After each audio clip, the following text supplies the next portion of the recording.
नमस्कार, मैं ज्योति कुमारी राजकीय महाविद्यालय बहरोड से आपका पुनः स्वागत करती हूँ। हमारे व्याख्यानों की श्रृंखला में हम ध्रुव स्वामिनी नाटक पर चर्चा कर रहे थे। ध्रुव स्वामिनी नाटक पर चर्चा करते हुए हम उसके पुरुष पात्रों का चरित्र चित्रण कर रहे थे और पुरुष पात्रों के चरित्र चित्रण में हम सबसे पहले चंद्रगुप्त, उसके बाद रामगुप्त पर चर्चा कर चुके हैं। अब मुख्य खलनायक पात्र जो इस नाटक की गति को दशा और दिशा देता है, वह मुख्य पात्र है शकराज का पात्र। यह खल पात्र है और इस खलनायक पात्र को भी हमें बहुत अच्छे से समझने की आवश्यकता है और शकराज के पात्र को उसके चरित्र का चित्रण बहुत ही श्रेष्ठता से किया गया है। वह इस प्रकार से बैठता है। ध्रुव स्वामिनी नाटक के घटनाक्रम में शकराज खलनायक के रूप में चरितार्थ हुआ है। वह पूरे नाटक में अहम की भावना से मंडित है। अहम यानी कि केवल मैं ही सत्य हूँ, मैं ही ठीक हूँ, केवल मैं ही सर्वशक्तिशाली हूँ, यह घमंड की भावना शकराज में छाई हुई है। वह बड़ा ही क्रूर एवं मिथ्या अहंकारी है। जैसा कि उसकी अपनी सेना है, वह स्वयं अपनी सेना का नेतृत्व करता है। वह बड़ा ही महत्वाकांक्षी, कूटनीतिज्ञ एवं युद्ध कला में पारंगत है, पर इसके साथ साथ वह बड़ा ही भोग विलासी स्वभाव का है। वह पराक्रम पर विश्वास रखकर भाग्य पर विश्वास नहीं रखता है। यह उसकी एक अच्छी बात है कि वह पराक्रम पर, साहस पर विश्वास रखता है और भाग्य पर विश्वास नहीं करता, परंतु उसका सबसे बड़ा दुर्गुण उसका अहंकार है जो उसे डुबो देता है।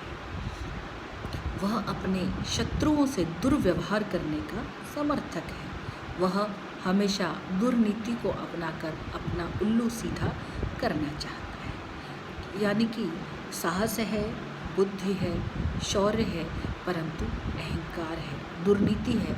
ये दो अवगुण उसके अंदर कूट कर समाये हुए हैं। कोमा उसके प्रेम जाल का शिकार बनती है। कोमा जो स्त्री पात्र है, वह उसके प्रेम जाल का शिकार बनती है। वह भाग्य को बलवान मानती है और शकराज इसका विरोध करते हुए कहता है, शब्दों पर ध्यान दीजिए, सौभाग्य और दुर्भाग्य मनुष्य की दुर्बलता के नाम है। मैं तो पुरुषार्थ को ही सबका नियामक समझता हूँ।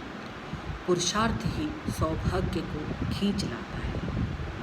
देखिए, शकराज के विषय में हम कितने भी खल पात्र कहें उसे, परंतु उसके विचार ये बहुत ही श्रेष्ठ हैं और वो कहता है, सौभाग्य और दुर्भाग्य मनुष्य की दुर्बलता के नाम है। यानी कि मनुष्य यदि बिना पुरुषार्थ के किसी चीज़ को पा जाता है तो वह सौभाग्य होता है, और यदि वह नहीं मिलती है तो उसे दुर्भाग्य कहता है। शकराज के अनुसार पुरुषार्थ ही सब कुछ है।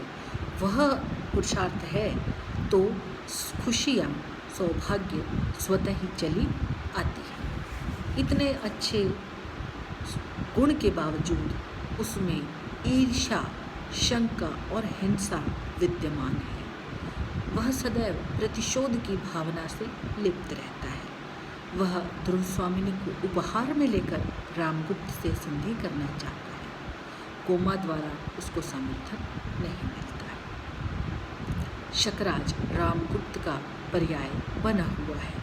वह भी भोग विलासिता में लिप्त रहने वाला मदांध व्यक्ति है।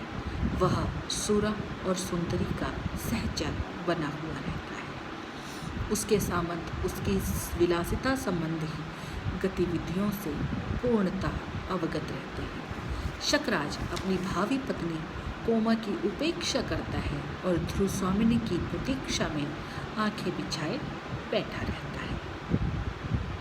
यह बात कोमा को बहुत खलती है और सहज हृदय की स्त्री इसे स्वीकार नहीं कर पाती है। वह अहंकारी होने के कारण कोमा के प्रेम को बिल्कुल महत्व नहीं देता तथा उसके प्रेम अनुरोध को बड़ी निष्ठुरतापूर्वक ठुकरा देता है।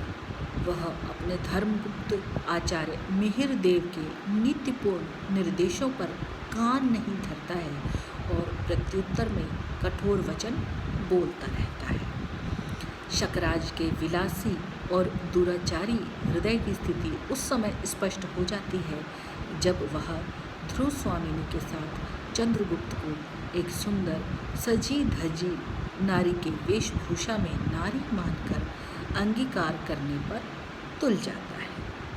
उसके इन कामुक व्यवहारों से यह स्पष्ट हो जाता है कि उस पर भोग विलास का भूत कितना ज़्यादा सवार है।